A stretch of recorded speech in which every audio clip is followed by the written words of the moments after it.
Good morning. I'd like to welcome those online and those in the chamber to our December 8th, 2020 Weber County Board of Commissioners. I'm Commissioner Gage Furr. I'll be chairing this morning. With me to my left is Commissioner Scott Jenkins. To my right, Commissioner Jim Harvey. We're going to be starting this morning with a Pledge of Allegiance by Tammy Adelot. Tammy's here. Invocation will be given by Commissioner Harvey. Thought of the day, Commissioner Jenkins. And then we'll go to public comments. So start with Tammy.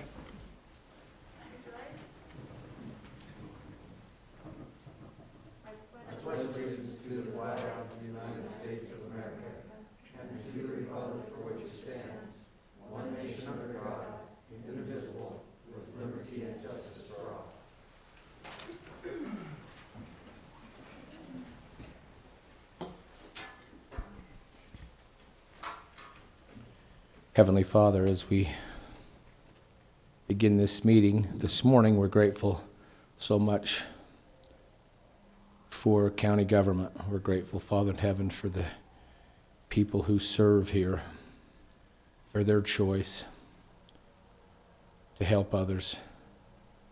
Father in heaven, we ask a blessing on, especially on staff, on our elected officials. They will do so with genuine care for the people they serve. That they will do so with kindness and back now to coronavirus news. The White House is hosting. We ask, Father in heaven, also that we'll be able to have a good meeting today, that we'll be able to listen and make decisions appropriately and guided through impressions. We're grateful for what we've been taught, for those people in our past who have unselfishly given of their time and resource to educate us. Please bless them. We're also, Father in heaven, grateful for our military, both in the past and present. We're thankful for our freedoms. We're grateful for those first responders who keep us safe. Father in heaven, bless those affected with COVID, both who have it and who may be a loved one of someone. We pray for understanding, and of this we ask in the name of the Savior, even Jesus Christ. Amen. Amen. Commissioner Jenkins. Thank you, Chair Furr. You know, we all get wound up in our lives and things that involve us all, and our businesses and what we do here and our individual families, and sometimes we don't stop to think about all those around us. Well, as we enter this time of year for Christmas and New Year, where you renew yourselves and you renew the things in your life, so many of us. I just want to say I'm thankful for the opportunity I have of working for the county with all you fine employees that work for the county. We are blessed with wonderful people that have chose to spend their careers with the county. And I just didn't realize how exceptional most of them are until you actually work here with them. And it's given me a good reason to speak of my Thanksgiving this day for that, this time of year, and how fortunate we all are. And it's a privilege for me to work with my fellow commissioners. I've really grown to love and appreciate you guys, and I respect you for your efforts you put in. And we're grateful. We are, this is a wonderful time of the year. We should all be thankful for our blessings. And as tough as it is, we're going through some pretty tough things right now with our elections and everything else. We got to remain as positive as we can. This is important. We, as leaders of the county, and that we stay positive and try to help people get their way, find their way through these tough times. So that's my thought of the day, Mr. Chair. Great, thank you. You bet. Very, very nice, appreciate that. Okay, let's go now to our public comment. part of our agenda. Anyone in the chamber, in the audience that would like to come forward, now is your opportunity to do so. Seeing none, do we have any participants online? One comes. Oh, here we go. You Oh. coming up? No. Okay. All right, we almost had you come up. Anybody online, Stacy or Shelley?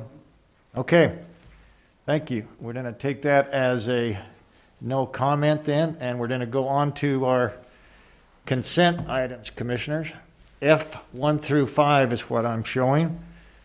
Consent item F1, request for approval of warrants 3305 to 333-2 and number 454953 through 455-178 in the amount of $2,123,928.47. 2, request for approval of purchase orders in the amount of $131,020.11. 3, request for approval of minutes for the meeting held on November 10th and November 24th, 2020, and December 1st, 2020. 4, request for approval of ACH payment to U.S. Bank in the amount of $157,731.65. 5, request from the Weber County Fleet Department for approval to surplus the following equipment: 2002 Peterbilt Transport, 1989 International Transport, and a 1996 Volvo dump truck. That's the consent items. Commissioners, comments, questions before we go to Ricky for explanation? Oh, I guess it's Lynn. Sorry, Ricky's not here. No questions for me, Mr. Okay. Chair. Same here. None All right, questions. Lynn, you're up. Thank you, Commissioner. The highlights for the purchases this week: 22 purchase orders for $131,000. Largest of these, 31% or $41,000 to IT for hardware and software maintenance. 29,000 or 22% to the transfer station for a new scale. 15,000 or 12% to roads and garage for software annual maintenance and tires. And 13,000 or 10% to the health department for vaccines. All others were less than 10% of the total.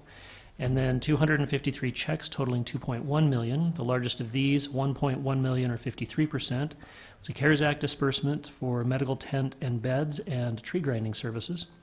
And 336,000 or 16% to IT, largely for firewall replacement. Great, thank you. Additional questions now, comments? If not, I entertain a motion for consent items.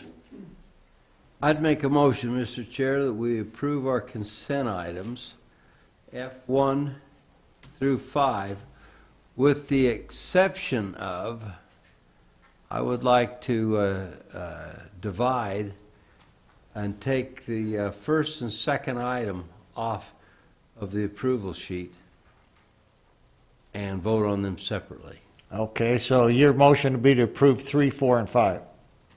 No, I want to approve them all. It's just on the warrant report, I want to take WS acquisitions off and vote on them separately. I've got it. Now, the Okay. purpose of that is I want to vote against those two, and you guys know why. On the That's- warrants. Uh-huh. Got it. And, Okay. I just want to do that. So the motion is to exclude the part of the warrants we discussed. WS acquisition, those two. Okay, got it. That's the motion. Do we have a second? Second.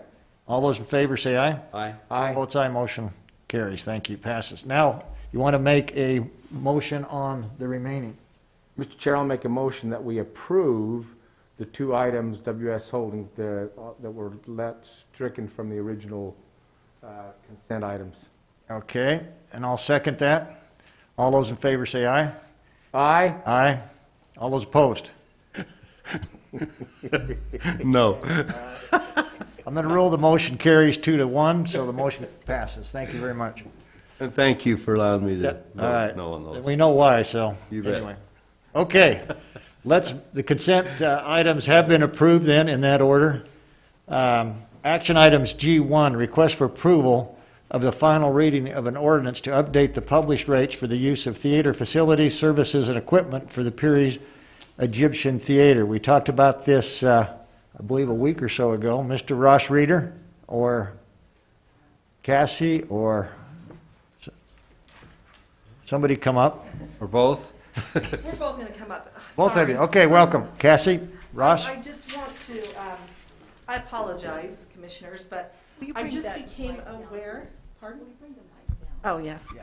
I apologize, but I just became aware this morning with Chris Crockett, our attorney, that we had the first reading of the conference centers contract, but not the second. The second reading hasn't been approved. So I would like to bring them both together and do a second reading of both next week. Then we can post them both in paper. It would be better to have them both together. I didn't realize that the conference center side had only had a first reading as well, and it's not on the agenda. So if we can delay it until next week and have both of them for you, I think that would be best, and that's the advice of our attorney. Yeah. Makes sense, Chris? Yeah, it'll just allow us to put all of the fees into one ordinance, and then you only have to pay for the noticing of one ordinance rather than having multiple Okay. come up to you. So That I makes good sense. apologize. I just came aware of this within a few seconds of texting back and forth. Okay. Mr. Okay. Chair, Yes, sir. a motion to hold item number 1 until a time that the staff can get those represented on the agenda the way they feel would be appropriate. Okay, so the motion is to hold action item G1 until sometime in the future for you to combine those two ordinances. Yes. Okay? Thank Second. you. We have a second. All those in favor say aye. Aye. Chair votes aye. Motion carries. Thank you. Thank you. Apologize for that. Thank you. Thank you. Okay, let's go to G2 action items. Request for approval of the first reading of an ordinance amending fees for the construction and the demolition landfill waste fees. Mr. Sean Wilkinson. Good morning, Commissioners. This has to do with our C&D landfill. Correct. Okay. We've discussed this a little bit. The proposal is that we increase the tipping fee at our C&D landfill from $16 per ton to $18 per ton, and that we create a separate fee for tires that have a rim diameter greater than 24.5 inches. That fee would be $25 per ton. Now, next week, I will bring to you an amendment to our agreement with Molding and Sons landfill, which will increase the county's return from $1.50 per ton to $2.50 per ton on what we get back from the tonnage that is dropped at the transfer or at the landfill. Great. Does that conclude your presentation? That is all I have. So, Sean, just answer me a question. I know that we've talked about this before, but even with these increases, that still puts us on the lower end of the scale as we look at our surrounding neighborhoods for C&D. Is that correct? That's correct, yes. The $16 per ton was quite low. We haven't had an increase out there since we started operation. We have gone to a scale system as of, I believe, 2017, but still no increase in 3 years under that scale system. So it was time for an increase. We've talked to our comptroller about that as well. Moldings are on board, and we feel like this is what we should do, and it is a very competitive fee. Yeah, that's great. Commissioner Jenkins, this is in your portfolio. Questions or comments? The only comment I'd have is we sat down and met with Mr. Molding, brought him in. We've met as a committee, talked about this, and we felt like it was appropriate, so we've forwarded it to you. Great, thank you. Additional questions or comments? Couple of questions, Mr. Chair, if Go I ahead. may. First off, you mentioned tire fee greater than 24.5. Correct. So it's beginning at 25. The code says greater than 24.5. So my assumption is If I've got a 24.5 inch rim, if there so happens to ever be one, I don't believe there is one now, but, correct. so, great, okay, and then the next question had to do with, when was the last time that when was the last time these fees were set? The fees were set, well, the current fees were set, I believe, in 2017 when when the scales were installed, Moldings installed scales. So we went from a per load fee to an actual tonnage fee. So it's been at least 3 years since we have done that. But the fees were fairly consistent then, I remember that, fairly consistent then as they were before. Correct. Just based on a little bit of a weight measurement then. Yes. But the fees were, those fees were set before that 17, when was that set? 2008. It's been quite a while. So really, this dollar, a couple dollars isn't, there's not been any increase for really 12 years then. That's correct. Okay, thank you, Mr. Chair. Thank you. Might I reply to that also? Go ahead. You know, tires are required by law to be recycled up to a point. And so we don't get a lot of small tires because the law requires them all to recycle. But there's a, I can't imagine good legislators let this happen. Oh. There's a little bit of a hole there where they've allowed these larger tires to get through, and so we get a fair amount of larger diameter tires that come off of loaders and tractors and that kind of thing. So we thought it was only appropriate that we put that a little more in line, and frankly, even this is way out of line. It should be more than that, but That seems You reasonable. mean to it's me. still low, is what you're saying? until the legislature reacts, there's not much we can do about it. I'm sure they'll get to it. Okay, any other questions for comments before we take action? No. Sean, anything else? Nothing else. Okay, I'd entertain a motion. Mr. Chair, I'd make a motion that we approve the, is this the first reading? This is the first Yeah, reading. the first reading of, oh yeah, it says right there, first reading of the ordinance amending the fees for the C&D landfill. Great, we have a motion Second? and a second. All those in favor say aye. Aye. Aye. Chair votes aye, motion carries. Thank you, Thank you. Sean. All right, let's go to request for approval of a contract by and between Weber County and the Vortex Optics for promotion of the archery park in exchange for promotion of their businesses. Their business, I should say. Presenter, Todd Ferrari, How are welcome. gentlemen doing this morning, ladies and gentlemen? This is for the archery complex. Many of you are aware who Vortex is. They make binoculars, optics, scopes. It's part of the partnership package. You'll be seeing more come in January. We have some out there right now from our attorneys with Hoyt and Easton as well. What this is it is product for the most part from them for two different areas. We will have rentals at the range for range finders, so when they're using the outside range, they can use the Vortex equipment, so it's a revenue stream for us. They will also be giving swag and products for our events and our leagues, which directly replaces a line item we have for tournaments and league and event expenses. So, good partnership. They have a huge marketing program, so they will be marketing our events as well through Vortex, and they have over 1 million viewers currently with Vortex. So, Great. Okay, questions, comments, commissioners?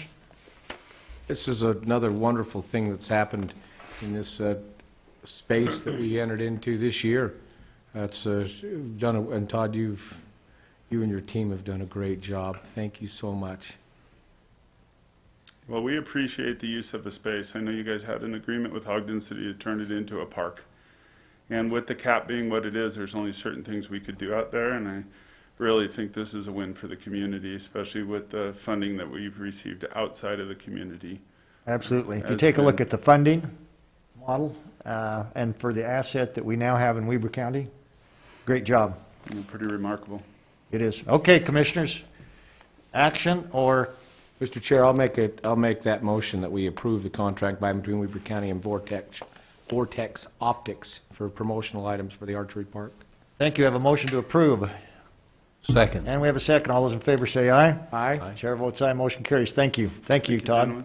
Let's go now to G4, request for approval of an interlocal agreement by and between Weber County and Morgan County for the provision of human resource services.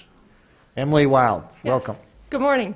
So this is an agreement between Morgan County and Weber County to have Weber County perform human resource services in behalf of Morgan County.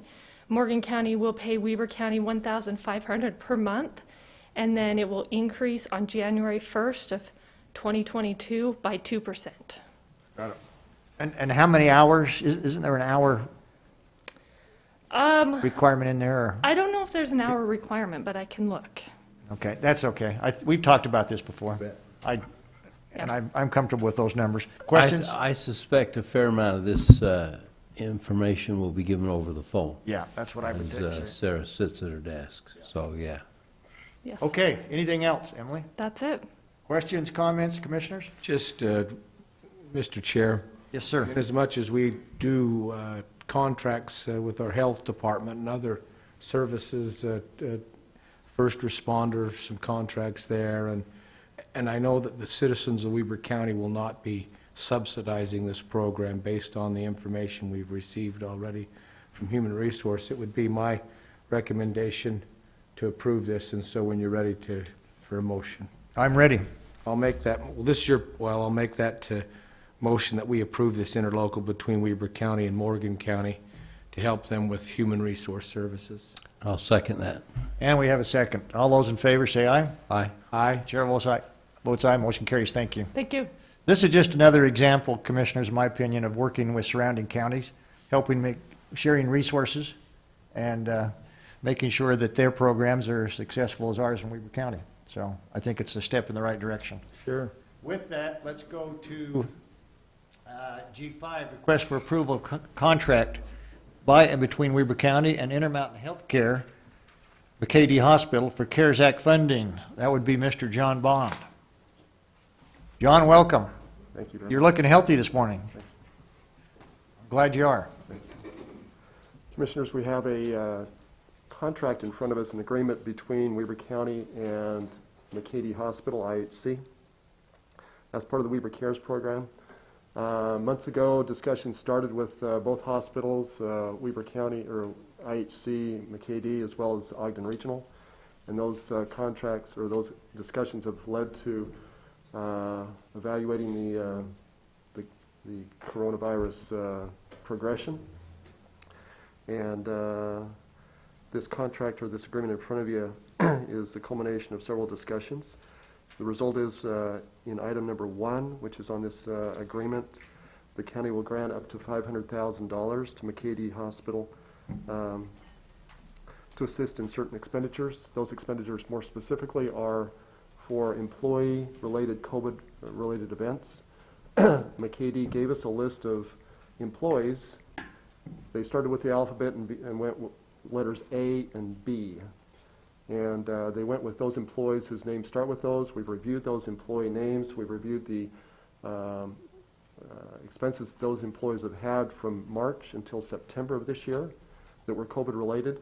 They hit $500,000 with just those employees with those two letters A and B. We did not go further in the alphabet, so to speak. So it's up to $500,000 for reimbursement for employee-related events. The second is item number 3. After several discussions, it was determined that it would be appropriate to bring to you a discussion about equipment that the county would purchase and donate to both hospitals. Today we have McKay-Dee. We hope to have a contract to you in the next week or two for Ogden Regional. And that equipment basically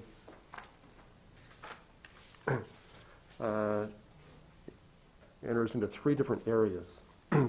One is for surge tents. These tents are able to equip 6 patients per tent. There will be 2 tents per hospital, so a total of 4 tents. Those would be placed right next to the ER, generally speaking, is the plan right now. They would be delivered in the next couple of weeks, to my knowledge, and set up and used to help aid in the ER presentation of COVID-related patients because of surge capacity issues.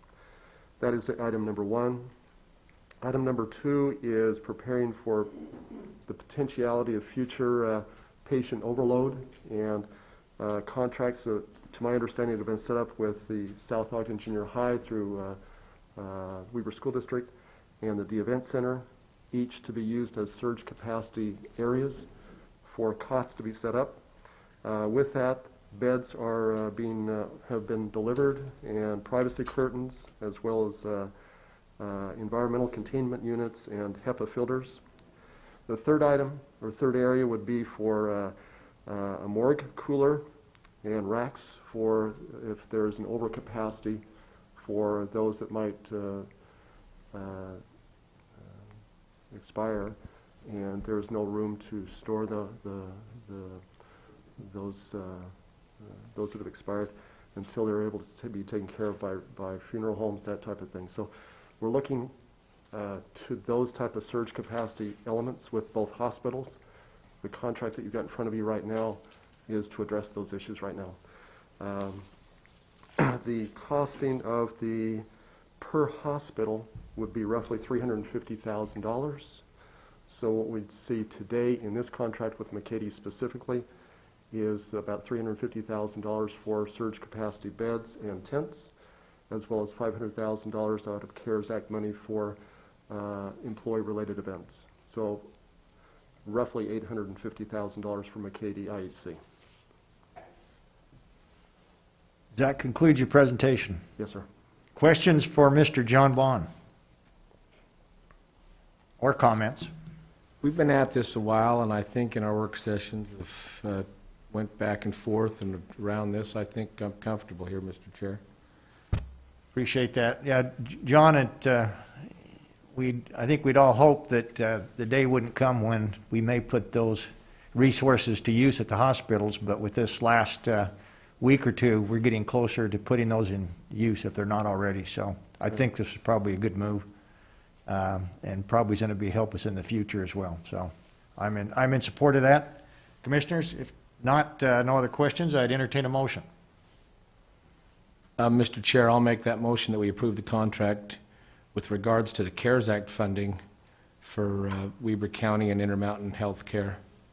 Thank you. I have a motion. I don't love the idea of seconding this because I oppose it, but since the purchase has already been approved, I don't see any harm, so I'll second. Okay, then we got a second. Thank you for that. All those in favor say aye. Aye. Chair votes aye, motion carries. Thank you, John. Good. Appreciate that. As always, appreciate your work on the CARES Act. Right. We funding. started this on June 2nd, so it's been 6 months and 1 week that Yeah. this began. We've been working on it almost daily. We hope over the next 2 weeks we bring finality to the contracts or agreements that we've got. We've got another agreement with Ogden Regional that will be coming to you, as well as we've got some homeless agenda concerns in the community that we're trying to address over the next week with a lot of nonprofits. So we're going to bring those to you as far as looking at those, and 1 or 2 small government entities. So we hope in the next 2 weeks we have that finality brought as far as agreements, and then by the end of the month it should be come to a conclusion. That's great. And Appreciate it's, I know that we have another couple weeks left of still some negotiations, some work to do, but we're getting close to the finish line here. Yeah. And from everybody across this community I've talked to, been very much appreciative of the work from you and your team and the CARES Act funding. Good. We appreciate your support, so thank you very much. Thank you. Thanks, John. Okay, commissioners, time for a public hearing. I'd entertain a motion. Mr. Chair, I'll move that we adjourn our public meeting. Excuse me. We move into a public hearing from our public meeting. Thank you. Motion is to adjourn this public meeting and reconvene as a public hearing. Second. And we have a second. All those in favor say aye. Aye. Chair votes aye. We're now in a public hearing. First agenda item on the public hearing is public hearing regarding a county-initiated proposal to amend various zones to remove the use of conference center from zones that are primarily residential in nature and provide additional clarifying language as may be necessary. This amendment may affect the following zones: VRR-1, F5, F10, F40, CVR1, FR1, FV3, and FR3. Mr. Scott Perks, you're up. Thank you. Thank you, Commissioners. So again, this is a county-initiated amendment to the land use code, specifically the FV3 zone and the FR1 zone. Staff did some analysis on the use of a conference center in these zones and found that those 2 zones are primarily residential in nature. And so the proposal is to remove that as a conditional use from both of those zones. The Ogden Valley Planning Commission heard this proposal just this past month and unanimously voted to forward a positive recommendation. There is some clarifying language in this as well, in which the conference center was also paired with an education center. On the same line, as far as the land use is concerned, we're actually proposing to remove that education center as well, due to the fact that there's also an education institution use listed as a conditional use in both of those ordinances. We feel like those are synonymous and didn't need to have duplication. And that's what we are proposing. We're also proposing the use of a new definition. We didn't have a definition actually for education institution. And so we're proposing the term education institution to mean a place where people of all ages gain an education, including preschools, elementary, middle, and high schools, and institutions of higher education. Do you guys have any questions on that? Questions or comments, commissioners? Clarifying questions? Question I have. Go ahead. So this was approved by the Planning Commission. That's What correct. was the vote? It was unanimous. Unanimous. Okay, that's all I wanted to know. I'm supportive of this. So Scott, just to be clear, this deals with existing subdivisions or potentially new subdivisions that would be approved that are residential in nature that would no longer allow a conference center type use, overnight stays, et cetera, to be allowed in that use. In those two zones, that's In correct. those two zones. But what zones would they still be allowed in? So they're allowed as a permitted use in the DRR1 zone, Okay? and then as a conditional use in the CVR1 zone, the Forest Residential 3, the Forest 5, the Forest 10, Forest 40. Got it. So we are just eliminating this in this particular zone, but they have opportunities in other zones to still participate in conference centers, education institutions, et cetera. That's correct, and those other zones were more commercially or Right. resort-oriented. Right, okay. And how does this impact our public education that we know that has the opportunity to basically locate where they would like to for, let's say, an existing or a new junior higher elementary? How does this impact that? So they do have some protections for those types of uses as a public education center.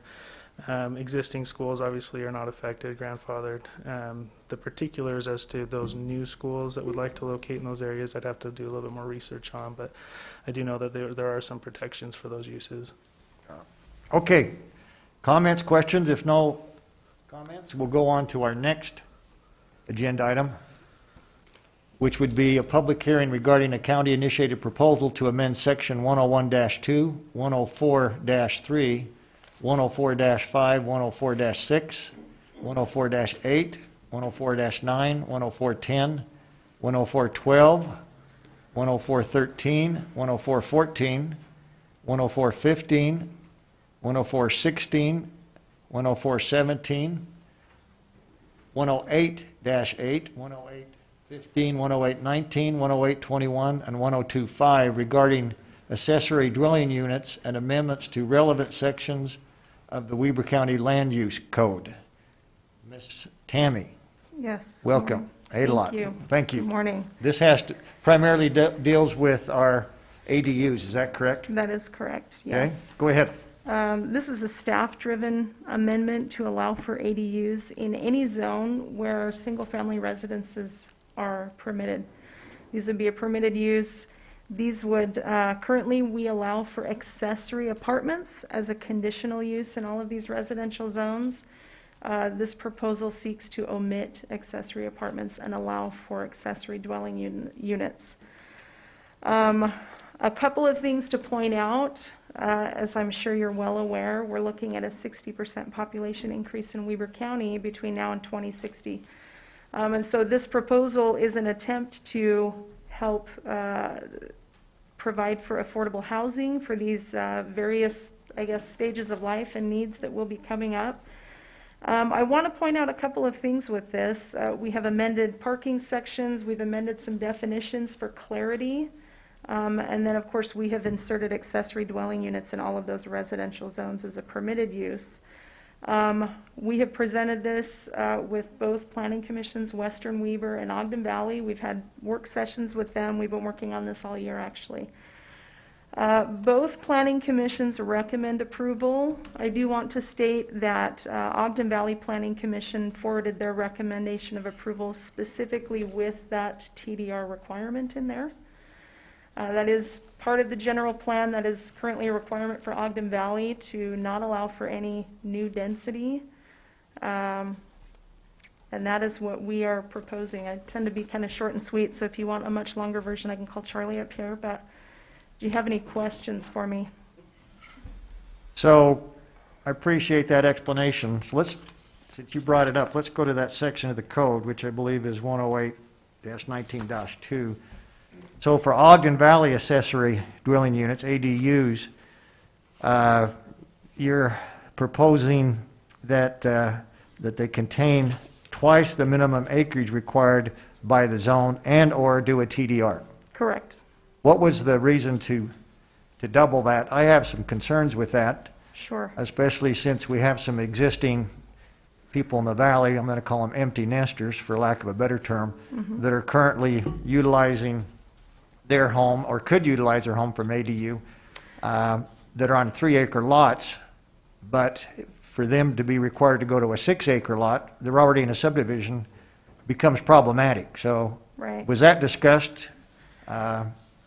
It appears to me we're not being consistent across the county, and we're putting an undue burden on existing property owners in the valley that should have the same rights, at least in my opinion, as those in the lower valley. But to double acreage becomes a huge roadblock.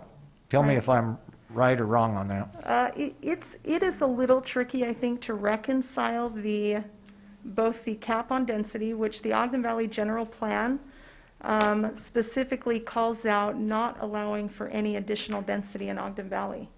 After doing some pretty thorough research, there wasn't much information on those communities that allow for ADUs but also have a TDR requirement. So this is an attempt to both stick to the general plan and still allow for ADUs. Now, we met in a work session, as you know, commissioners, earlier, and the TDR requirement was discussed, and you can certainly, you've got some discretion here. But I wanted to just make sure that you were aware of what was presented to Ogden Valley Planning Commission and the type of recommendation that they forwarded to you. Right, I get that. I guess where I struggle with this, Tammy, is if you've got an existing home, and let's say we want to put some folks in there related or unrelated as an accessory dwelling unit, the home's already built. You're not increasing density. You're not putting a new home foundation. You've already got the existing site. You've got all the requirements in here that I read for parking, et cetera. So I guess I'm having a hard time understanding why we would take a heavy-handed approach in these situations. Because you're not increasing density to the extent of additional homes with a TDR. So just to point out, we've made a few adjustments in this proposed ordinance based on feedback from the planning commissions, and we had Western Weaver Planning Commission was seeking some larger parameters for footprint size. When we look in this proposed ordinance at the potential size of an accessory dwelling unit, we could very easily have a 4,500 square foot accessory dwelling unit. As far as how many people that could house, I couldn't tell you exactly, but that could house certainly a family. So I don't know if we need to redefine a density unit. Charlie can certainly speak quite a bit to this, as he's been in exhaustive discussions regarding this and a potential market for TDRs. So if you want to call Charlie up here. Sure. Charlie, can you explain that to us? I think what I heard Tammy say in the beginning. Maybe the reasoning behind that, you've heard me Sure. give my concerns here. I'd like to, get the opinion of. Yeah, happy to do so. I think what I heard Tammy say was, I'll talk really long and about a lot of things, as opposed to short and sweet. I want to make sure I understand the concern first and foremost. Mr. Chairman, you mentioned an existing home already established wouldn't necessarily create a new density unit. Can you help me understand the context of that scenario?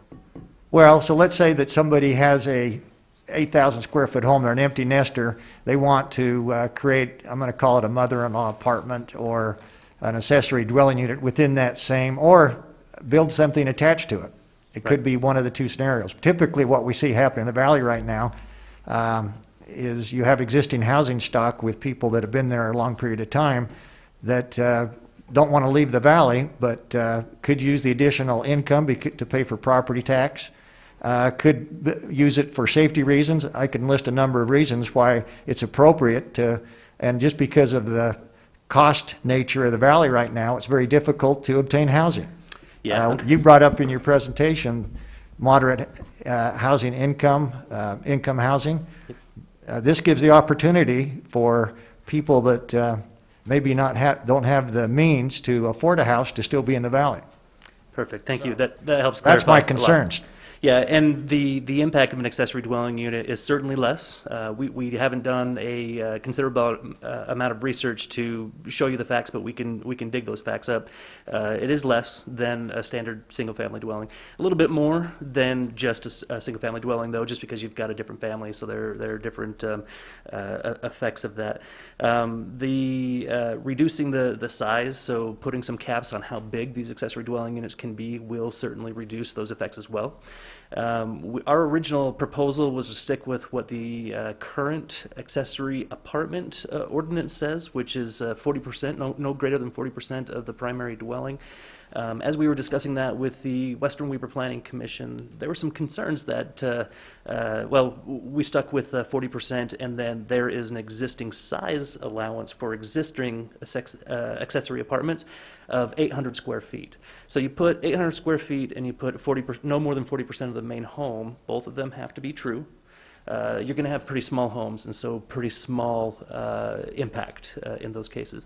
When we were talking to Western Weber County, they mentioned, there are a lot of homes in the Uinta Highlands area or elsewhere that are really big, and allowing for an accessory dwelling unit on the same property, whether it's inside the home attached or outside detached, that is bigger than 800 square feet is going to provide an affordable housing option to larger families, and we know we have larger families in these areas.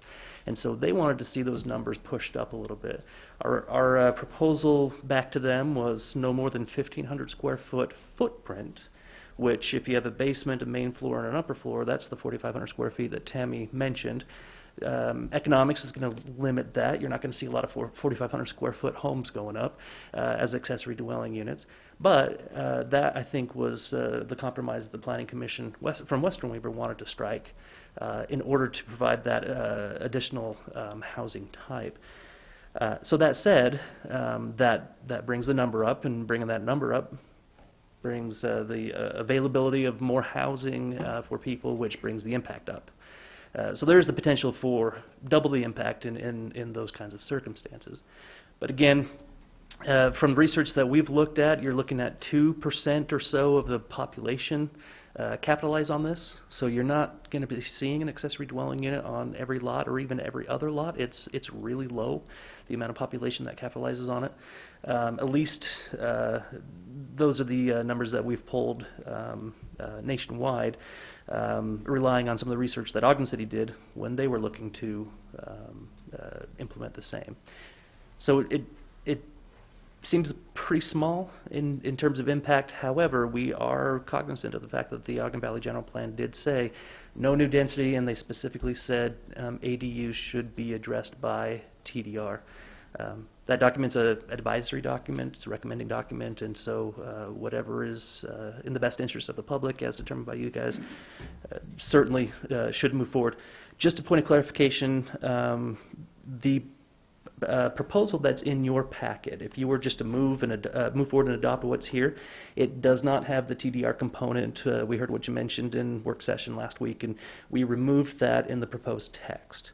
However, the text that is attached to the very back of your packet, that's the text that the Planning Commission's recommended to you, and it does show that TDR component, so you can kind of compare the differences.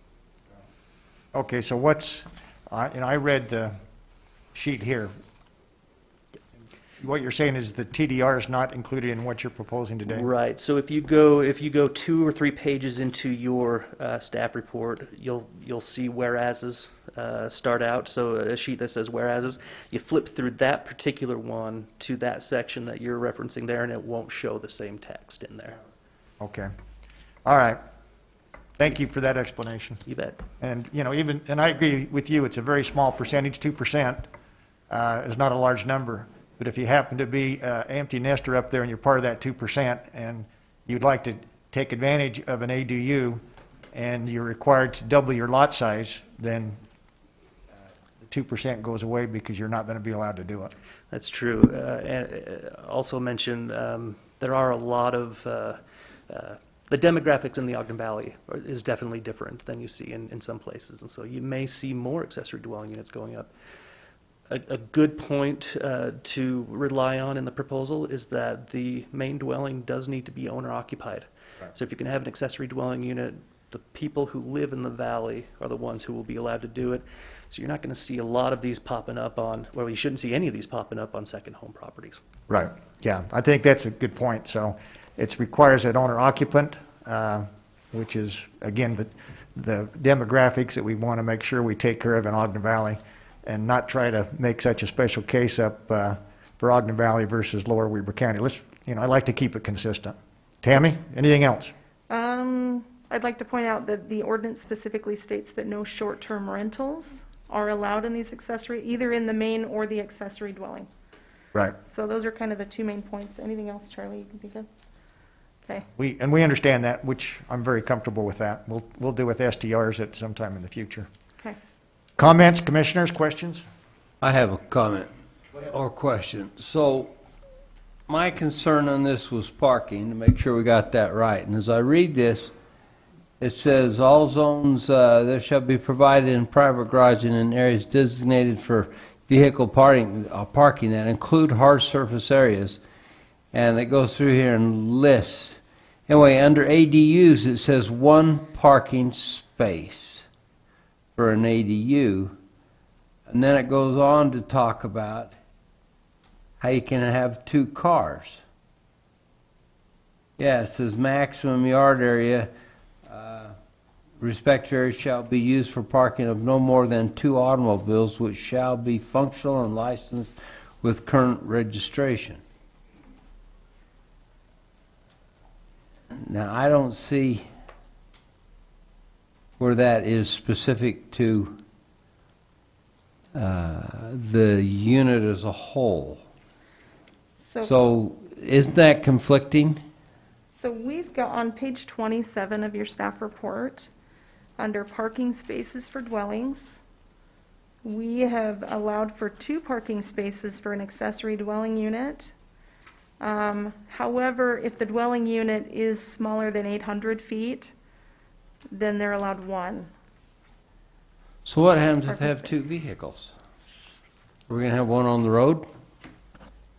I don't believe that we like to encourage parking within the right-of-way. There was a bit of discussion of this with Western Weber. Go ahead. Well, the only reason I question this, and have kind of watched, I agreed in the beginning when they were talking about this that I'd support it as long as the parking was off the street. And it appears that we've not done that here. Am I wrong, Charlie? Nope, you're absolutely right. So we did have this discussion with Western Weber planning commissioners. Their concern was that if it's 800 square feet or less, you're probably not going to see that many cars. I don't think we see the same in the details. I think that when you've got a family, you usually see 2 cars. In fact, if you see more than 2 cars on average per family in the United States, you got a mom and a dad, you're going to have 2 cars in many cases. We did reduce it to 1 unless it's greater than the 800. But you guys can change that. That was just to satisfy the Western Weber Planning Commission's concerns. Feel free to change that to 2, and really what we would do is just strike everything after the semicolon. The only reason I question that is because a small ADU that would be rented to a young couple just married, you know, well, in most of those circumstances, they're both working because they're just starting out in life, and the wife, you know, they're trying to get ahead and they don't have kids yet, and that's just the normal flow in most people's lives. And so I look at that and I say, well, here we've got, obviously we're going to have 2 cars, and they don't have parking for 2 cars. And once again, I would not complain about an ADU being next to me as long as everything was contained on the property, you know? If they have 2 cars or 8 cars, why would I care as long as they're on the property? But if they have cars going down the road in front, that's where the rub is, right? That's generally where people get upset. So that's why I think if you're going to have an auxiliary dwelling unit, you ought to have the parking that goes with it. And frankly, in most of these cases, they're not going to build a garage. It's going to be a driveway pulling up to it, and so the driveway ends up being a few feet longer. I mean, it's still, you know, it's just going to be one behind the other. I don't see where this is cumbersome in any way or extremely expensive to do. You see what I mean? It's not like these parking facility or parking areas have to be side by side, so it's going to take more area. They could literally be one in front of the other. So it's just that simple. I just think this is a very low impact. I agree with that 100%. I mean, it might entail putting in a new parking pad next to the existing driveway or extending it, but to me, that's more manageable than parking on the street. Well, it's about being a good neighbor. Yeah. So do we have a fix for that? Take care of Commissioner Jenkins. Yeah, sorry, Tammy probably could have said this. I didn't need to jump up. Take care of me. Yeah, if you just strike everything after the semicolon on the table, on the parking table, it will say 2 parking spaces. What page are you on? I think it was 27 of the staff report. 27, I believe. Yep. Yeah, I think that makes sense.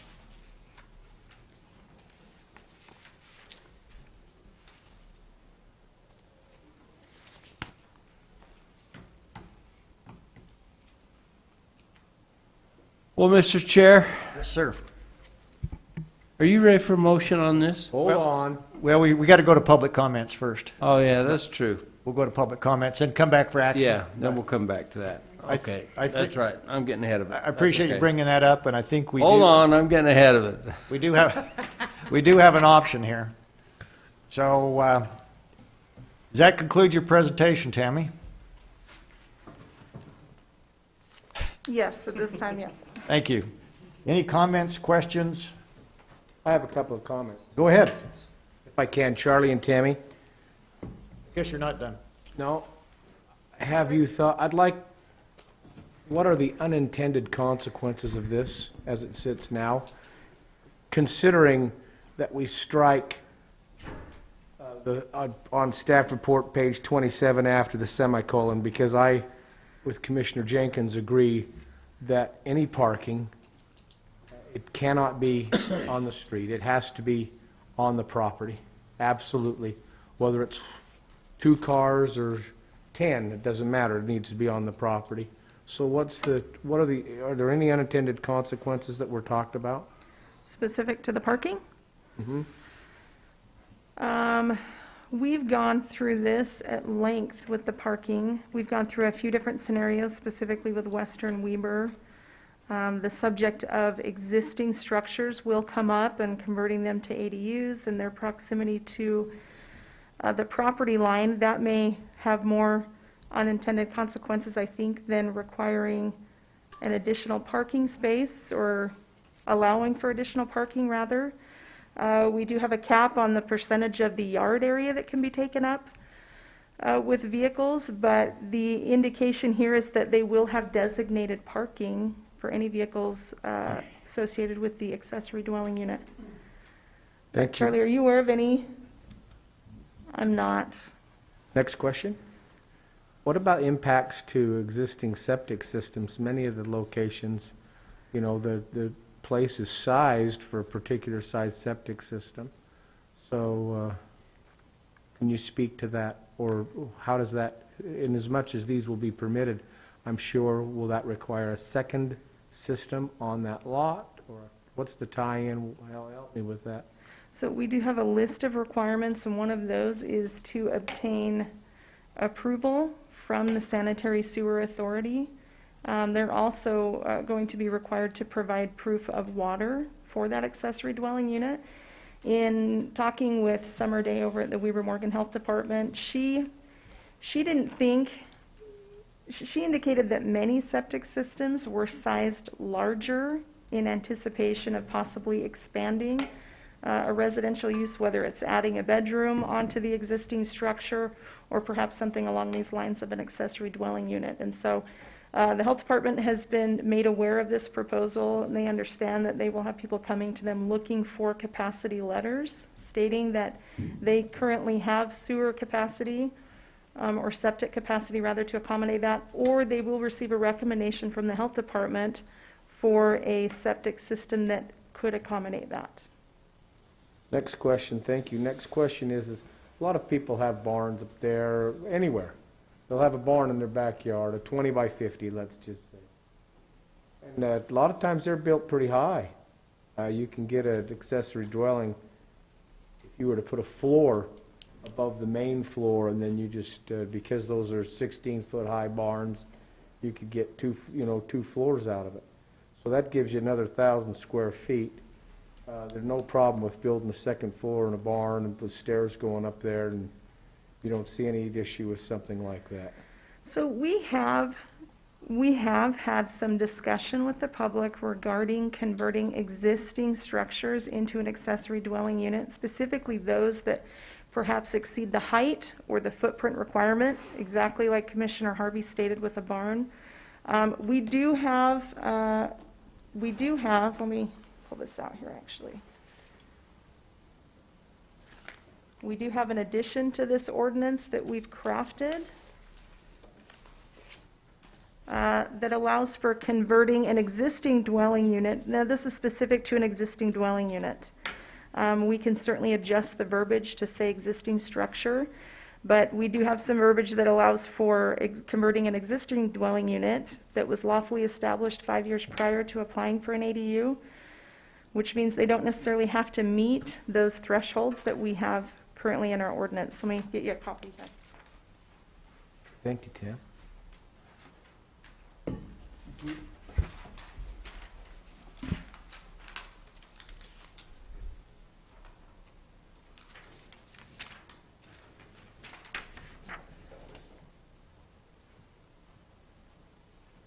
And you may have some public comment regarding this as well, wanting to bring this up. Again, this is just proposal, so if we need to adjust the language, we can certainly do that. So your amendment, or your proposed here, or potential, I should say, just takes it from 10 years to 5 years. Is that correct? Correct. Is currently 10 in the... We actually don't have this. We don't have this in our proposed ordinance. Oh, so you don't have- based on some feedback, You don't have any of this in there, all right? correct. Right. This All right. is based on very recent feedback. We can add this into the ordinance. My only suggestion there would be an existing structure lawfully established at 5 years prior. I think Charlie has something to say. You can tell when I jump up quickly. Actually, I may not want to hear from Charlie. I like who I'm talking to. feel free to tell me to sit down. The way that it's the code is currently crafted, the proposal, not the paragraph you have right in front of you, it will allow for a barn to be converted into an accessory dwelling unit. On Not what lots, that says. not the one that you're looking at. So if you look at the text that's in your packet that is ready to be adopted, if you guys are ready to approve it today, it talks about size requirements. So an accessory dwelling, or excuse me, an accessory building. We're anticipating that there are going to be a lot of existing accessory buildings that people want to convert into dwelling units, which they can. If it's on a parcel that is greater than half an acre, the only limitations on height is whatever the height requirement is for the zone, and all of our residential zones, that's 35 feet. So if you've got a barn that's 35 feet tall and you want to put an accessory dwelling unit in the loft or in any other part of the barn, you can do so. If your barn is bigger than the footprint allowed by an accessory dwelling unit, for example, which the proposal currently says 1,500 square feet. So let's say your barn is 3,000 square feet. but the code limits your accessory dwelling unit to no more than 1,500 square foot footprint. You would be able to take part of your barn, 1,500 square feet of your barn, and put an accessory dwelling unit in that, leaving the rest of it as a barn. It is worth noting, as we talked to our building official about this, there are a lot of barns that are built without building permits because of the agricultural exemption. Some of these are going to be hard to convert for residential purposes, but if they can do it and meet all the residential building codes and get a building permit for it, they'd be able to do so with 1,500 square feet. Does that answer your question? It does. Thank you, Mr. Chair. Thank you. Thank you, Charlie. Thank you, Tammy. Yeah. Does that conclude your? All my questions. It does for now. Thank you. So I've got one last question, Tammy. So one of the amendments that we've been discussing is 1087-6, which deals with weeds. I'm assuming we're not dealing with that today? Okay, because that's not part of the one. So that's for a future discussion. Got it. Okay. Anything else? Questions, comments, commissioners? If not, I had a question on height, but Charlie mentioned it, and he's already, you must have knew I was going to ask that because you just answered it. So I'm okay with it. he was reading your mind. Okay. Seeing no other questions or comments, let's go to public comments. Anybody that's online or in the chamber, come on up. Mr. Gary Myers. Thanks, Commissioners. I just wanted to recommend my appreciation for that last sentence that you are putting forward for approval and amendment on the age of the structure being 5 years or older. I'm aware of one particular instance, and probably many more, where it's a dwelling that exists, that was legal, that was approved and currently functioning, where maybe they've got enough square footage in the lot that they want to build an additional dwelling that better fits them, and then that would become the accessory dwelling unit. So thank you for your consideration on that. Thank you. Question. Yeah. Go ahead. Why do you care if it's 5 years old, Gary? Great question, Commissioner. I happen to... What's going to change in 5 years? Well, it's the age of the building itself, how long it's been there and how legal it is and how it was functioning. So that's more the concern there. Hold on. That makes no sense to me. So the age of the building. What do you care? I happen to have a brother that has some property up there. I don't want to hear about that problem. So, but his situation is similar to others that may exist. They have a larger lot. They're allowed to build additional structures on it based on the square footage of the lot. The intent would be that they are interested in building the structure they would prefer, and then that would allow them to use this other structure that would qualify under the other accessory dwelling unit rules and regulations as such. Okay. Great. And so you think the 5 year is a good barometer? I do. I think it's a good parameter to start from and gives them something to work with. Great. Thank you. Yep. Anybody else, please come up. We got anybody online, Stacy? Okay, go ahead.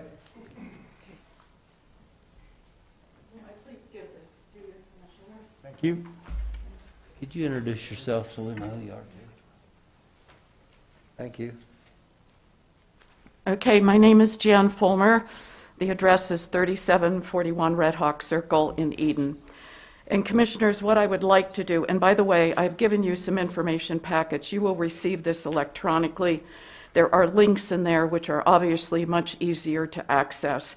But I'd like to present some facts on why TDRs have to be included in this accessory dwelling unit proposal for the amendment. Number one, if the transfer of development rights, if it's not in this amendment, it in no way is in support of the Ogden Valley General Plan, since it can really increase the number of dwelling units beyond the 1 per 3 acres that was used to project the population growth in Ogden Valley in that general plan. Weber County contracted and paid for the Logan Simpson consultants to work, and it was approximately 2 years, and I was very much involved with this project, to work with the Ogden Valley residents to develop this plan, which was approved and adopted by the Weber County Commissioners in 2016. Commissioner Harvey, you were part of that commission team at the time. 2016? Yes, sir. Well, interesting, because my first day on the job was January 3rd, 2017. Well, maybe it was 17, but I know you approved it, okay? I just was trying to keep the dates right here, Okay. but thank you for the compliment. All right. There was a significant amount of time and money put into this plan, and removing the TDR requirement from the proposed ADU ordinance ignores one of the most important elements of the plan, which is TDRs. They were included in the plan to ensure property owner development rights were respected and compensated for. Use of TDRs would also allow for more cluster development to preserve open space in that valley, which contributes to the recreation element, which the valley is most known for. Number two, granted that there still needs to be a formal process to handle and address TDRs in the county, I have actually had some initial communications with Charlie, okay, regarding TDRs and his initial ideas on how to handle this. And the reason why I contacted Charlie is because he had mentioned the use of TDRs when we went through the review and actual approval of those storage units in Ogden Valley that were behind Snowcrest High School. And granted, there's still a lot that has to be done, but if TDRs are kept in this ordinance, it may help further develop the TDR process and also determine what the market value is for TDRs. Number three, we are still waiting for the public presentation by the Utah Geological Survey Department regarding their study on the availability of water resources in Ogden Valley to meet the projected growth. This study was requested by Weber County in 2017 to help determine if there is adequate water in Ogden Valley to support the projected growth for the valley. There is a public meeting, finally, scheduled for December 17th, 2020. This is in your information packet. From the Utah Department of Natural Resources regarding this study and potential changes to water right policies in Ogden Valley. The details on this presentation and the link to this study that was done by the Utah Geological Survey Department, it's also in your information packet. Excuse also, me. Yes? Is this is Natural Resources has got this scheduled? Yes, sir. So is this wastewater? No, sir. This is culinary water. Okay? Sean, are we familiar with this? Yes. Yeah. Charlie, I'll let you speak to that. They've already given a presentation to you guys. This is the groundwater study that... Yeah, this is the groundwater This is groundwater. study. We talked about contamination into the reservoir. I just want to make sure, Yeah. because in my mind it got off a little. Thank you, I'm sorry. That's right. And it is the groundwater versus the budget. I found it interesting. They refer to it as the budget for culinary water, which means the amount of culinary water. How much is there? How much of a resource is there to serve the growth in the valley? What I would also like to note is that Wolf Creek Water and Sewer, and I think all you commissioners did visit that facility, which is very much a state-of-the-art facility. On July 9th, 2020, they notified Weber County Planning that they cannot commit to providing any net water for net new development. They're at a standstill. Why would Weber County want to potentially increase the density or number of dwelling units in Ogden Valley beyond the 1 per 3 acres when it is not yet known if there's sufficient water to support the current dwelling units, let alone support additional dwelling units? Number 4, in 2011, Weber County contracted with a consulting organization, I think it was Sunrise Engineering, to do a study on wastewater in Ogden Valley. A very detailed report was provided with recommendations. Weber County has just again spent money to have this similar study done, and I believe it's by the same company, to do this study in Ogden Valley. It's now 2020, and is there a reason why Weber County requested this study to be done again And were there any recommendations from the study completed in 2011 that may have been implemented? Now, when I saw what was happening, I submitted a GRAMA request to the Weber Morgan County Health Department because they are the ones who have to approve any new on-site water treatment facilities for homes that are being built. You have this data in your packet, and you will see a graph there. But since 2012, approximately 500 approvals were granted for on-site wastewater treatment. So we did not want, when the Ogden Valley General Plan was developed, we did not want the crisis that occurred in about 1997 when they changed development rights to go from 1 acre to 3 acres.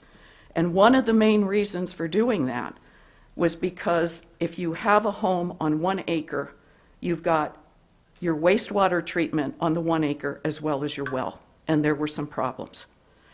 All right, so that general plan tried to respect the current development rights. The Weber Morgan Health Department determines their assessment and approval on on-site wastewater treatment facilities based on the sleeping capacity of the dwelling unit, not necessarily the bedrooms, but the sleeping capacity.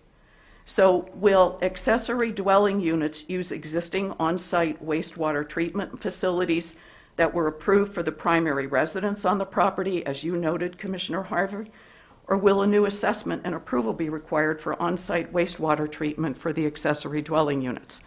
Now, what I'm going to recommend is until we hear what has to be said about the sources of water in Ogden Valley being able to support the projected growth that's in the Ogden Valley General Plan, I highly recommend we wait before you take any action on this. Okay, thanks, Jan. That exceeds your 3 minutes. Thank you. I do have a question for you, though, Jan, before you go. So you talk about TDRs. What's the current marketplace for TDRs? If somebody, if this was to pass at some point with TDRs, somebody wanted to buy a TDR, where do they go? How much do they pay? How do we do that?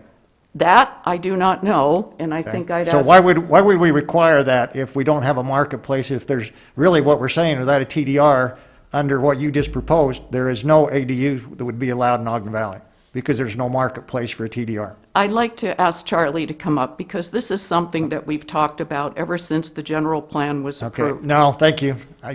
Thank you. We'll let Charlie rest for a second. We've got additional comments. Commissioner Jenkins? I really appreciate Jan's comments today. Thank you very much. Now, just so you understand, we have contracted with Weber Basin to do a study on available water, both domestic water and both culinary and secondary irrigation water and the availability of it to it. And I anticipate that we'll start in the Upper Valley. And I anticipate that we'll start seeing, they've been in contact with us, and I anticipate that Weber Basin will start that project here in January sometime, and through the next 5 to 6 months they'll gather that. And one of the reasons we elected to go with them is because they're right in the middle of receiving a grant from the federal government whereby they are going to line that upper canal that goes all the way across the northeast side of the valley up there. It goes all the way across that. It's an extensive canal, and it wields a large percent of all the irrigation water out of Causey that comes down the river. And anyway, that's what they're going to do. So we elected to go to them to provide that for us. The wastewater that you talked about, we are also in the middle of doing a wastewater study. Now, you question why we chose to do that instead of using the study we already had. Well, the reason we elected to do that is because, and the reason we visited the Wolf Creek site up there is because we wanted to prize ourselves and make available the new technology that is available in these small wastewater systems. This is emerging technology, and we were way impressed with what we've seen at Wolf Creek. They were able to put a lot of capacity in a very small area because of this and make it look very conducive to the area which it served. Unless you were up right on it, you didn't hardly know it was there. And so we were very impressed with that. And so when you start looking at these small village areas that are in our master plan and being put up there, that's conducive to that area. So I'm of the opinion that everything you ask is being addressed except TDRs. And that's one thing that we haven't addressed yet up there. And there are TDRs that are available today for, we call them recreational areas. Is that what we call them, the ski resorts up there? Yeah. So they if they want them, can purchase TDRs in the code. Now, it as Commissioner Frohr mentioned, there's really not a market for them, but we know somebody who wants to sell some today, and we questioned the other day. Ogden City thinks they have some TDRs that are transferable today that they could sell, and we asked them where they got that, and it was based on the amount of density that was approved on a piece of property that they chose to purchase to protect their wells. Now, when we questioned them about that, there was no question that that was a swag all the way. And they assumed that they could sell those. But we've never put into code anything that really allows that to happen or encourages it or orchestrates it in any way that I'm aware of. So it's kind of like we got a bridge to where? Nowhere. You know what I mean? So who knows? So anyway, I really appreciate your comments, but I think all but one we've addressed, and the one that we haven't addressed, I don't know what we're going to do. We've had fairly extensive discussion on this, and I'm not sure where we're going to go with it. Yeah, good question. Okay, thank you. Thank you. All right, do we have some public comments online? Stacy, I heard that we had two. Two. You could call on one or the other, Mr. Chair. Go ahead. So who do we have, Miranda? Miranda, are you there? Go ahead. Good morning, gentlemen. Miranda Menzies from 3807 North Wolf, what am I saying? 3807 North Elk Ridge Trail. I recognize her, Mr. Chair. Yeah. She's fairly I'd like recognizable down here. I'd like to say I'm speaking as a private citizen. I'm not speaking in my capacity as the chair of the Wolf Creek Water and Sewer District, though we were delighted to welcome you to our sewage plant. And I'd like to make a comment which is from knowledge I've gained as chair of that board. Obviously, I appreciate Mrs. Fulmer noting that we've got this presentation occurring on the 17th. And I think it would be very useful for a lot of folks to see that presentation by UGS and understand that the supply of groundwater is a very complex thing. There are certain areas of this valley where water is available, and there are other areas where water is not so available, and it's a matter of geology. And Commissioner Jenkins, you commented on the compactness of the sewer plant at Wolf Creek. I would draw to your attention the fact that the reason that it is so compact is partly because we have geology in that area which allows us to operate a rapid infiltration basin. And that is not true in all other areas of the valley. As you know, there are places in the valley where you cannot put in a septic system even, because you can't get the ground to absorb the water. And we just happen to have our sewage plant, because of the wisdom of our predecessors, our sewage plant is on a site which will absorb water through a rapid infiltration basin. So please don't assume that you can just drop one of these puppies by every single village, because you have to look at where that water is going to go after it's been treated. Anyway, to come back to the accessory dwelling units, I'd like to compliment the staff and also the county commissioners on all of the very complete standards that have been put into this. I would like to support the suggestion that these transferable development units, transferable development rights, TDRs, are important. And I realize that you're looking at a situation right now where you don't believe that there's a market. I'd suggest that we need to find a way to get this into ordinance, and possibly with a different mechanism in some sort of private-public partnership to create that market. If the reason that we don't have a market is because we haven't tried, then shame on us. We need to find a way to try to get that market established.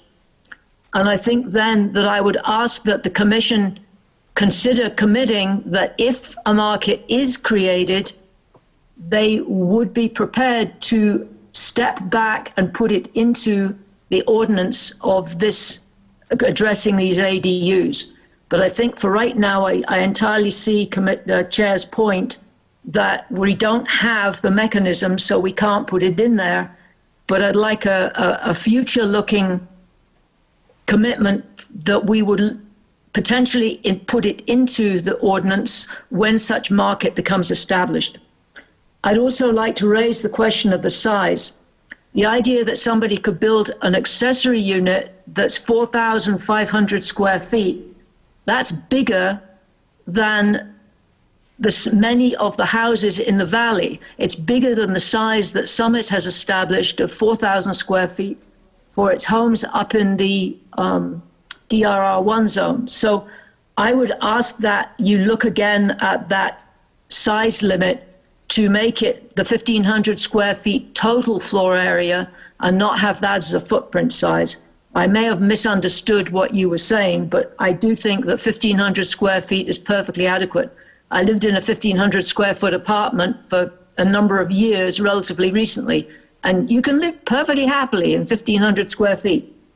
Those are my comments, and if you have any questions, please let me know.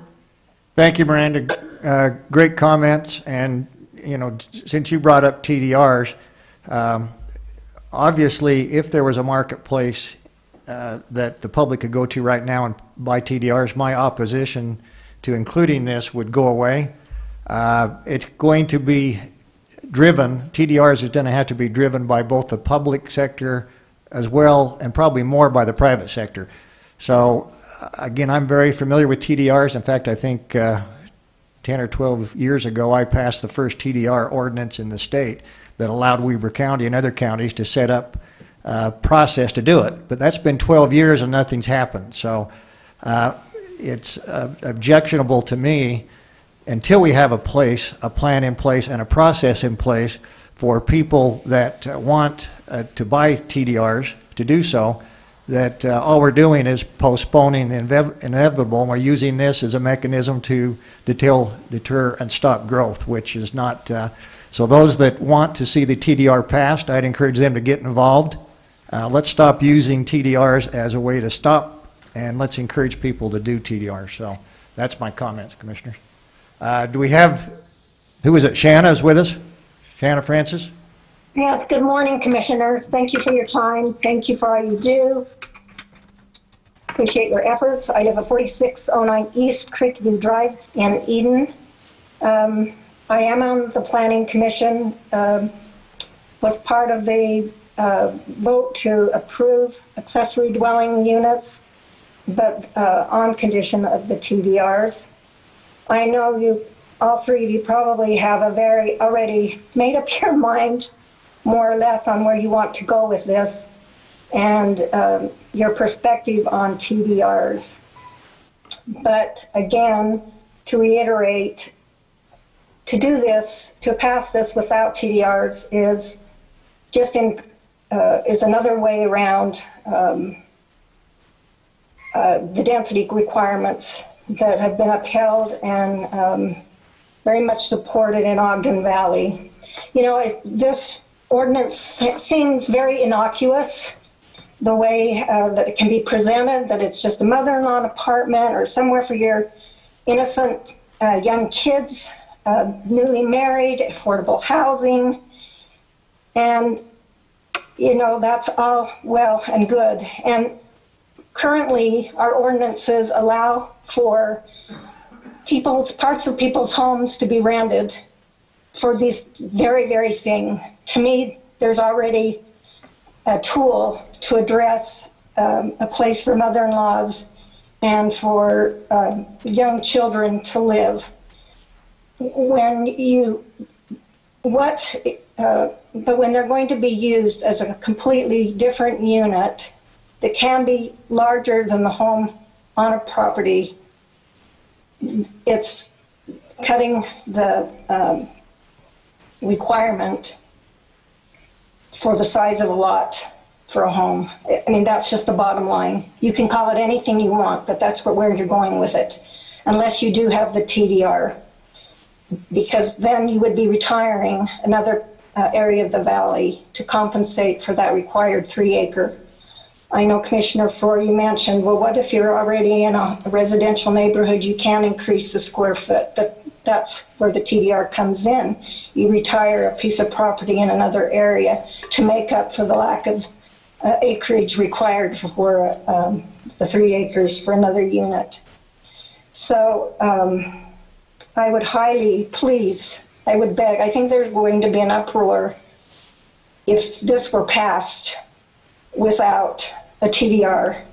And we know TDRs right now, we don't see them because they are market-driven, they're value-driven. And right now there hasn't been a need for that. Another point I would like to make is that I initially bought into accessory dwelling units as affordable housing, as a state mandate that counties have affordable housing and communities have affordable housing. But ever since getting in and delving deeper into short-term rentals, I'm made aware of that our housing prices have skyrocketed in the valley, not because of demand and the projected growth along the Wasatch Front. The number of houses being built in Ogden Valley for new growth and new families that want to move here is pretty much zero. We've had a stable growth rate in Ogden Valley, and I've mentioned this before. The number of newspapers that we deliver to full-time residents with a post office box or a mailbox has remained stable for almost 20 years. All of the cement trucks, all the growth in Ogden Valley has been for second homes or investment properties because of there again, it's market driven because what people can charge for nightly rentals. If we're truly interested in having affordable housing in Ogden Valley, then we need to cap the number of short-term rentals, and so prices will go back and stabilize to a rate that people can afford to live here.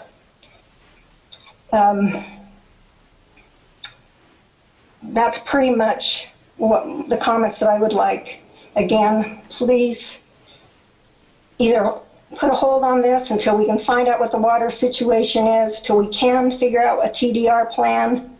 There are many, many successful models across the nation. It's not something that we have to reinvent the wheel. And thank you for your time. Thank you. Thanks, Shannon. Appreciate you being online with us. Stacy, anyone else? All right. Seeing no one else from the chamber coming forward, I'd entertain a motion to adjourn our public hearing and reconvene as a public meeting. So moved. Second. All those in favor say aye. Aye. Chair votes aye. We're now out of our public hearing. No more public comment. and we are now in a public meeting, which would take us to the point of action on our proposed county-initiated proposals. So let's start with the first request, as we talked about, which was to clarify the language as necessary affecting the conference center zone, conference centers in the residential zones, as presented by Mr. Perks. Any action that the commission would like to take on that? Mr. Chair? Yes, sir. I'm in favor of amending the various zones to remove the conference center from those zones as was presented by Mr. Perks today. Is that a motion? That is a motion. So we have a motion to approve. You have a second. And we have a second. That's ordinance 20. Commissioner Jenkins? Aye. Commissioner Harvey? Aye. Chair Faure? Aye. Thank you. All right, now taking us to our next county-initiated proposal, which is the one we just heard on ADUs, accessory dwelling units, as proposed by our staff. Action on this particular resolution. Mr. Chair, I'd like to make a motion that we suspend voting on this today and move it a week or two. There's been a couple things brought up today I'd like to check into a little, and I just would like to, we've held the public hearing, so we can address it later on. So you got it. I would like to move the agenda, I guess. Okay, so that's a motion. Motion to move agenda item 3 for a date in the future to be determined. Do we have a second? Yeah, I'll second that. I've got some language here, but I don't like waiting, but I'm okay for as long as it's not months or years. Yeah, I'm going to be in support of that with the information that would be provided back to the commission from our staff, and that this would be an action item prior on or before our last meeting of this year. Well, do you want to just, I'll include it in my motion, simply move this 2 weeks. 2 weeks. 22nd. Yeah, Be the last 22nd. 22nd. All right, so the motion is to... I'll amend my second to it. All right, great. That's the motion to put it at a time certain, date certain for December 22nd, which would be the last commission meeting of the year. All those in favor say aye. Aye. Aye. Chair votes aye, motion carries. So we're now, do you need to take a roll call on that? No. All right, didn't think so. All right, commissioners, thank you for that. That concludes our public meeting. What do you want me to do with all these notes now? Well, that's... You might have to save them. I'm giving the opportunity right now to make your comments. Yeah, that's okay. Go ahead. No, I don't. Thank you, Mr. Chair, but I'm out of comment. I'm done. You out of comments? Commissioner Jenkins. I just want to thank those who've attended our public hearing today and chose to comment. I think it was very good. I'm taking their comments to heart, and I'm going to check into those in the next week or two, and we'll do a little work here. Yeah, absolutely. I mean, I think this is an issue that is not going to go away soon. Obviously, we've got the TDR issue in front of us that needs to be resolved, but we also have to at the same time look at our moderate income housing. We talk about affordability, and sometimes that requires tough decisions if we're going to have affordable moderate income housing, and result of that will be a lot on what the Planning Commission and staff recommends. With that, any other comments, questions? I'd entertain a final motion. Motion to adjourn. Second. All those in favor? Aye. Aye. We're adjourned. Thank you.